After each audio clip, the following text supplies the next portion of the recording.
Halo sahabat semua, kembali lagi bersama saya Veronica Widarangga. Pada kesempatan kali ini saya akan menjelaskan tentang filsafat pragmatisme dan bagaimana implikasinya pada pendidikan. Pengertian dari pragmatisme merupakan salah satu ajaran yang menekankan bahwa pemikiran yang memiliki tindakan. Aliran pragmatisme berpandangan bahwa kebenaran sesuatu ialah jika sesuatu itu memiliki kegunaan bagi kehidupan nyata. Pragmatisme menurut Heraklitus menyatakan sifat utama dari kenyataan hidup adalah perubahan. Artinya bahwa tidak ada sesuatu kenyataan yang tetap di muka bumi ini. Semua akan terus mengalir dan berubah kecuali perubahan itu sendiri.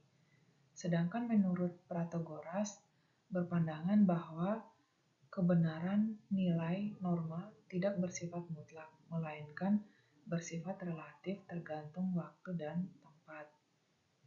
Berdasarkan pandangan kedua para ahli, dapat disimpulkan bahwa pragmatisme adalah kenyataan hidup atau kebenaran, norma, nilai yang mengalami perubahan atau tidak mutlak, bersifat relatif tergantung waktu dan tempat.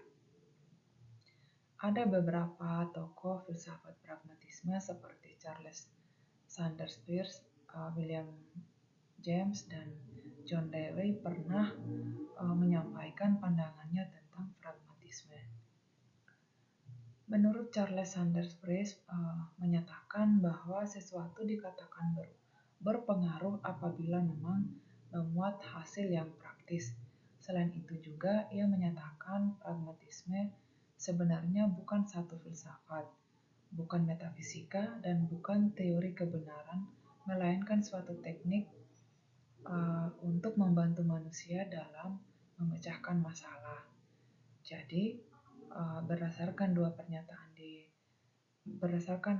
kedua pernyataan,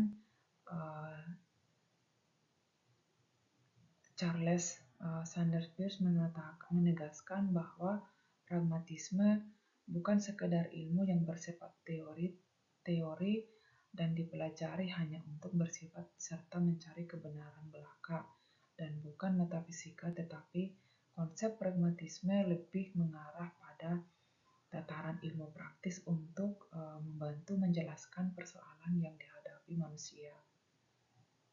Sedangkan menurut William James, ia mengemukakan bahwa tidak ada kebenaran mutlak yang berlaku umum, bersifat tetap dan terlepas dari segala akal yang mengenal sebab pengalaman akan terus berjalan dan segala yang dianggap benar dalam pengembangannya senantiasa berubah karena dalam praktiknya segala yang dianggap benar dapat diperbaiki oleh pengalaman selanjutnya.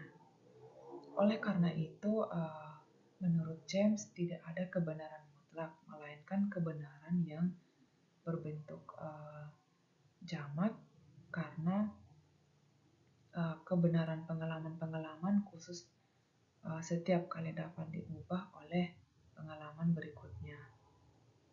Sedangkan menurut John Dewey, pragmatisme memiliki tujuan filsafat untuk mengatur kehidupan dan aktivitas manusia agar lebih baik di dunia dan sekarang. Ia memandang bahwa tujuan pendidikan tidak harus seputar pengadaan keterampilan yang ditentukan, melainkan realisasi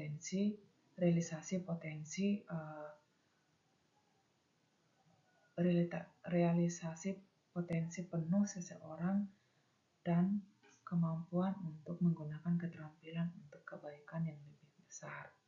Artinya, mempersiapkan diri anak didik untuk kehidupan masa depannya, memberikan pembelajaran diri dari dirinya sendiri, dan melatih anak untuk memiliki pemanfaatan semua kapasitasnya secara optimal. Nah, implikasi pragmatisme terhadap pendidikan yaitu ada 4. Yang pertama itu tujuan pendidikan. Filsuf pragmatisme berpendapat bahwa pendidikan harus mengajarkan cara berpikir dan beradaptasi dengan perubahan yang terjadi di dalam masyarakat.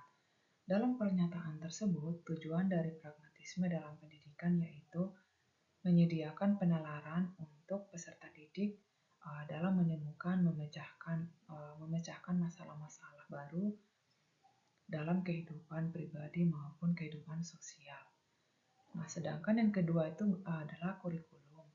Filsafat pragmatisme menekankan tradisi demokrasi, yaitu tradisi memperbaiki diri sendiri.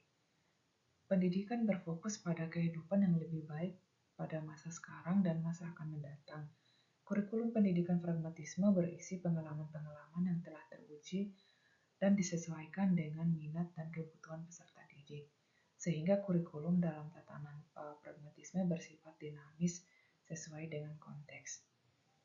Sedangkan pada metode pembelajaran, ajaran pragmatisme mengutamakan penggunaan metode pemecahan masalah, yaitu metode problem solving method, metode penyelidikan dan penemuan, yaitu inquiry dan discovery method. Ketiga metode di atas bertujuan untuk memberikan kesempatan kepada peserta didik untuk berperan aktif dalam mempelajari, mencari, dan menemukan sendiri informasi atau data untuk diolah menjadi konsep, prinsip, teori, atau kesimpulan. Nah, yang keempat itu peran guru dan siswa. Guru membantu siswa agar bisa belajar sendiri sesuai dengan kebutuhan minat dan masalah yang dialaminya.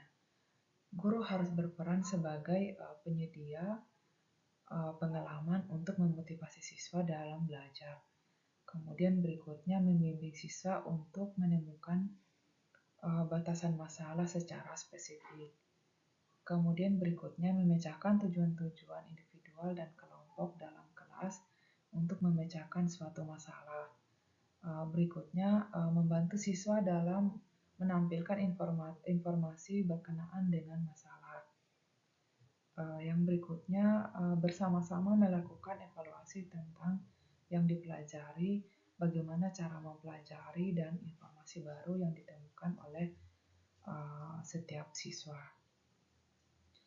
Nah, untuk kali ini sekian yang bisa saya sampaikan. Semoga bermanfaat untuk kita semua. Terima kasih.